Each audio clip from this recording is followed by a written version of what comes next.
20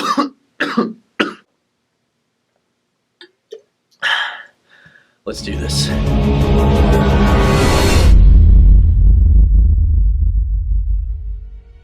So it's been a year since my last video, my top 10 favorite movies of 2018, and just like last year, 2019 has been a year full of great and diverse films that were really hard to cut down into a list of just 10 and ordering them around within that list. But here we are now. These are going to be the movies that I saw in the last year that had the greatest impact on me as a film goer and as a film lover. And of course, I didn't get the chance to see every great film in the last year. I'm thinking Parasite, Knives Out, Little Women, and because it was so tough to cut this list down to 10, I do want to shout out some honorable mentions before we get into the list. We've got Marriage Story, Noah Baumbach's peerlessly acted drama about relationships with a striking ability to empathize with both sides of an unresolvable dispute. Waves, a visceral and intimate examination of loss, grief, and hope, which eschews the genre metaphor in favor of something exceedingly human. Avengers Endgame, the exciting yet soulful climax to the most significant pop culture phenomenon of our generation. Once Upon a Time in Hollywood, Tarantino's love letter to cinema, blending fiction and memoir into this modern western that comments on the transformative power of film.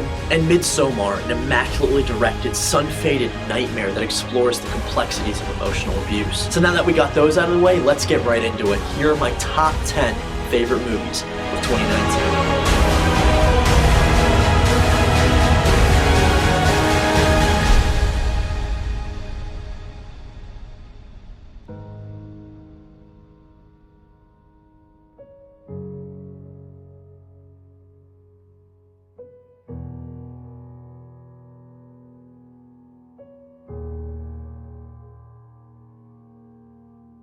A couple of years ago, Robert Eggers made what I consider to be one of the greatest horror films of all time, with The Witch, and he imbues his hypnotic follow-up, The Lighthouse, with the same passion, historical reverence, persistent intensity, and nerve-wracking emotion, while also making one of the funniest movies of the year. This gripping black and white nautical psychodrama draws from a sea of potent references, including Lynch and Tarkovsky, and it's a stunning showcase for Robert Pattinson and Willem Dafoe to unleash their wildest extremes by positioning them at the center of this two-hander about a descent into madness in the middle of nowhere. And what's actually so great about The Lighthouse is that there are endlessly many ways to approach this Eldritchian horror about two men trapped on an island. Maybe it's a tale of intergenerational angst. Maybe it's a story of lost and found identities and toxic masculinity. Maybe it's a class-conscious narrative that deconstructs the employer-employee relationship. Maybe it's a psychosexual love story. Maybe it's just about a disturbed guy who really wants to punch seagulls and get with mermaids. I don't entirely know, and I don't entirely care.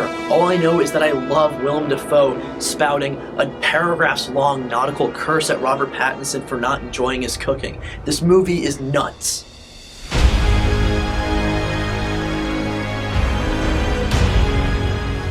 Some of the most beautiful movies to ever come out of China are from director Zhang Yimou. I'm talking Hero, I'm talking Curse of the Golden Flower, I'm talking House of Flying Daggers. While those movies are known for their extensively thematic and vivid use of vibrant color, Shadow takes color in a wholly different direction. This wuxia epic set against the backdrop of China's Three Kingdoms period of the 3rd century is a gorgeous, slow-moving film with a black and white color palette that evokes a watercolor painting. Designed in a palette of foggy gray tones ranging from white smoke to dark charcoal, and with the only dashes of color coming from flushed skin or spilled blood, this story of a warrior and his body double is a gorgeous thing to behold, all visual yin and yang, to echo the theme of duality. There are beautiful costumes, extreme martial arts choreography, and umbrellas with blades on them.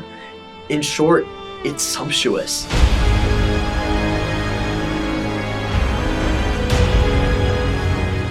If you know me, you know I love space films. The grand spectacle of the great unknown has always been so enticing to me as a moviegoer, and yet Ad Astra grabbed a hold of me because it was almost the opposite of that. An absolutely introspective odyssey where Brad Pitt's narration is sometimes more imposing and ostentatious than the black void outside the stratosphere. It's Heart of Darkness, it's Ulysses, it's Icarus in space, housed in this unambiguous melancholy juxtaposed against this curious hope and optimism. Ad Astra is an awe-inspiring film about the fear of male vulnerability and the fait accompli of becoming your own father. The universe is cold cold, uncharted terrain proves to be the perfect metaphor for Pitt's inner world, which he slowly and reluctantly realizes is just as worthy of exploration as the cosmos. It is spare and mythic storytelling. The more expansive its vision gets, the more inward-looking its focus becomes, and even with a linear narrative, it never slows down. There's a chase sequence that feels like Mad Max on the moon, and a suspenseful vision of the galaxy that makes room for any number of unexpected surprises. It's visually stunning and inventive, ambitious and unforgiving, withdrawn and meditative,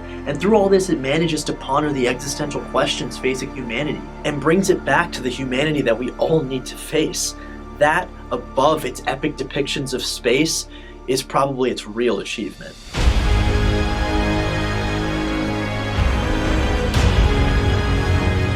This next movie seemed to have taken popular culture by storm for a couple of months, and I got swept in it as well because I absolutely adored going to the movies to watch Joker with my best friends. It is unquestionably the boldest reinvention of comic book cinema since The Dark Knight. Really, just a true original that's sure to be remembered as one of the most transgressive studio blockbusters of the 21st century. It's possessed by this sort of provocative spirit that's never really found in any sort of mainstream entertainment. Joker's a movie about a homicidal narcissist who feels entitled to the world's attention, a man who'd rather kill for a good laugh than allow the world to treat him like its punchline. And it's also a movie about the dehumanizing effects of a capitalistic system that greases the economic ladder, blurring the line between private wealth and personal worth until life itself loses its absolute value. And Todd Phillips somehow made a film that's both of these things at once. It's a visionary, it's twisted, it's paradigm shifting, and in one of the greatest performances of an already stellar career, Joaquin Phoenix is electrifying. Body contorted, weeping, shrieking, breaking into fits of ballet. He's mesmerizingly unpredictable, and somehow the film gets us to root for him. When I first heard this movie was being made, I wasn't for it, but I was proven wrong. It's terrifying, it's disturbing, it's somehow beautiful, and above all, it is unforgettable.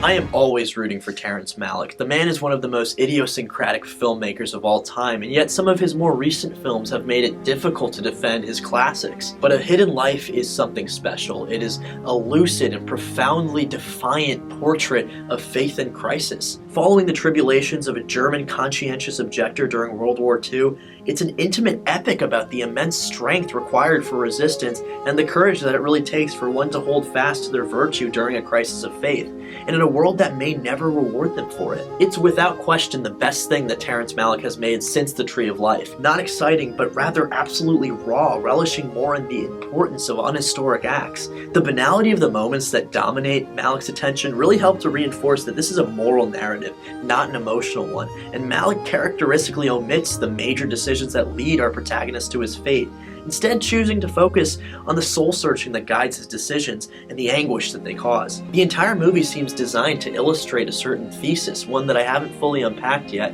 but I am so ready to revisit this film with the same enthusiasm that I have with my other favorites from Terrence Malick.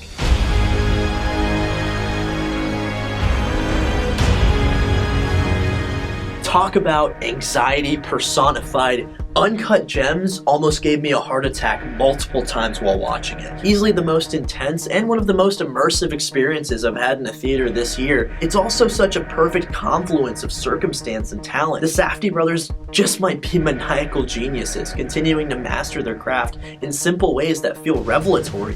It's abrasive, it's deranged, driven by an unsuppressible blur of movement and noise. And it's also a masterful high-wire act, pairing these cosmic visuals with the gritty energy of a dark psychological thriller and sudden bursts of frantic comedy. Adam Sandler absolutely annihilates the role of Howard Ratner. He is such a despicable and terrible human being, but he's so hypnotic in the role that we continue to root for him after every bad decision. There's this genuine subversive glee involved in following Howard through his inane quest for all the money he can score and watching him set himself up for failure with such conviction the entire way through. If Uncut Gems leaves people rattled, disoriented, grasping for clarity in the chaos of one man's hectic routine, then that all speaks to the sheer precision of a visionary achievement in absolute full control. It's kinetic and it goes by just like that. An intricate, hilarious, and absorbing study of self-destruction, Uncut Gems is a terrifying ride that you cannot will yourself to escape.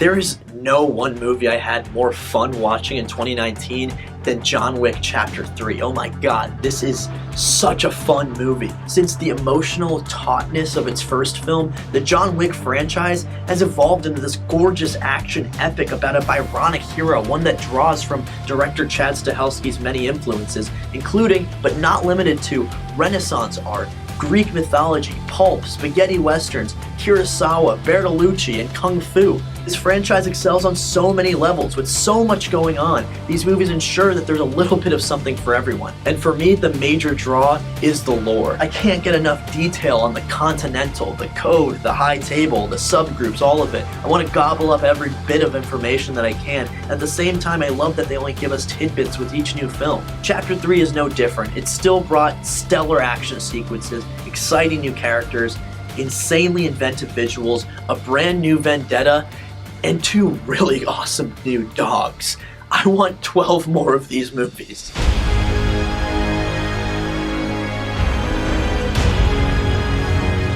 More than 50 years after the release of 2001: A Space Odyssey, filmmakers are still huddling in its shadow, trying to cobble together icy space operas that still lack the same cerebral chills. But the brilliance of Claire Denis' High Life is the ways in which it casts out those traditions into the ether and rebuilds the subgenre in its own provocative aesthetic. This movie is a haunting meditation on isolation, desire, and the existential quest to escape the boundaries of a drab routine, and it holds tight to its vision throughout. Denis' dreary epic hovers in claustrophobia and psychological dread before mapping out a path to redemption and familial catharsis. Robert Pattinson is one of my favorite actors working today, and per usual, he seemingly merges with his director's beguiling aesthetic, with his character providing a mesmerizing centerpiece alongside the film's wider developments. High Life is oblique. It's a frozen hunk of sci-fi that's wrestling with the future and preoccupied with the darkness that stretches out before us all. And it's as horrifying and monolith black a space odyssey as you might expect from the mind of its French auteur. But Denis' genius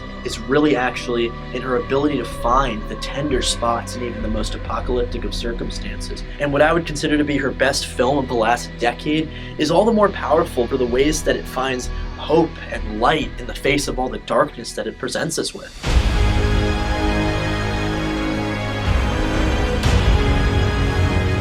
Intensity is the status quo when it comes to 1917, a vivid and engaging epic that's destined to join the pantheon of the quintessential war film canon. Designed to approximate a one-shot odyssey through the depravity and utter terror of World War I, Sam Mendes' latest is built on a wild gamble of a storytelling technique as it follows 2 young soldiers during the entirety of their insane mission. And while the single-take conceit is hardly a new one, Mendes harnesses it into something fresh. It's not just a mechanism to build tension, it immerses viewers in the complete unpredictability of life during war. The camera, of course, can only point in one direction at a time, and that's the true thrust of Mendes' big idea. You can only see what's allowed, and in a time loaded with unknown variables, you're always going to be searching for developments just outside the frame. The trick of 1917 is to make everything that's seen matter all the more. The production design and costume design are breathtakingly detailed, and composer Thomas Newman turns in some of his boldest and best work yet, and that is to say nothing of Roger Deakins' masterful cinematography. Always stunning, but here shaped into something of a revelation. The insane and meticulous technique involved with his dynamic camera work is wild enough, but to make it look this dazzling from moment to moment is something else entirely. I have nothing but great things to say. 1917 is as exciting as a heist movie, and as disturbing as a horror movie, and as heartbreaking as any movie I've seen in the past year. This is the ultimate World War I film.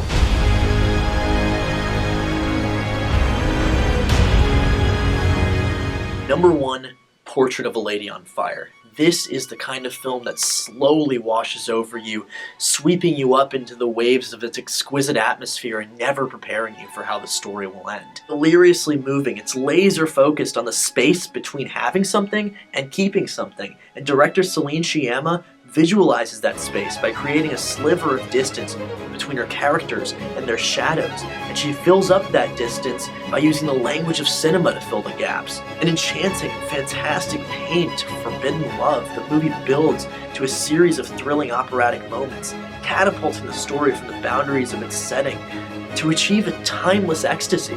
From the arresting first shots to its all-timer of a final shot, Portrait of a Lady on Fire is an unforgettably magnificent love story about how our formative romances can shape us and sweep us forward, whether we have to move along because life presents us an opportunity, or if we have to move on because life denies us a million more. Visually, this is one of the most beautiful films I've ever seen. Every shot is a painting, with vivid color and dense framing. Shyama crafts these breathtaking frames for her flourishing couple, as Naomi Merlant and Adele Haenel instill their youthful, rebellious characters with upsetting suppression and defiant bursts of desire. It's distressing, it's enlivening, and it's often overwhelming in its presentation of both of those feelings. A tender encapsulation of lost love, Portrait of a Lady on Fire is a shattering romance built to preserve the intensity of our fiercest passions while honoring the pain of their fleeting nature. It is an utterly raw and moving romance to remember, and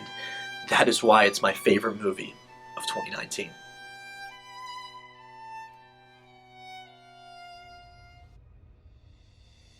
So there you have it. Those are my top 10 favorite movies of 2019. Of course, this list may change the next couple days, months, or years.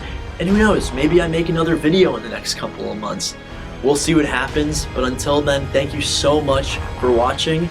And I'll see you on the next Noodles review. Well, I guess I don't really do Noodles reviews anymore, but I'll see you on the next whatever video I make.